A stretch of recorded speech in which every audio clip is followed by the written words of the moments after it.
Благодарам на репликата, почитувана колешке. Имам голема замерка до заменик председателов што не ве прекина, затоа што сосема се дистанциравте од она што јас го говорев. Вие дојдовте на власт со ветувања дека ќе правите реформи во човечки капитал.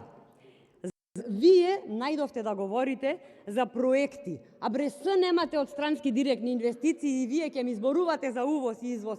Ајде ви се молам.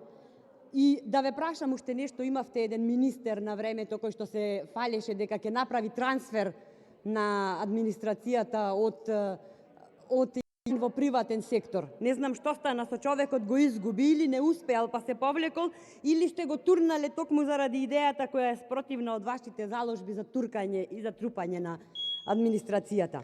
Она што сакам да го кажам е дека многу подалеку стежен проблем е што со партиските вработувања што ги го обезмислувате и образованието затоа што веќе не е важно никој колку знае. Благодарам. Тоа е големо оптеретување за образовниот систем, но и за пазарот на труд, колешке, кој некоја нова власт ќе мора да го решава пред се со активна економска политика. А додека тоа не се случи, на оние кои бараат работа им останува препораката која гласи: во Република Македонија во овој момент се регистрирани 2 фирми кои нудат услуги за посредување, не ме прекинувајте, за посредување при вработување и унапредување. А тоа, почитувани се Социјалдемократскиот сојуз и ДУИ. Ви благодарам.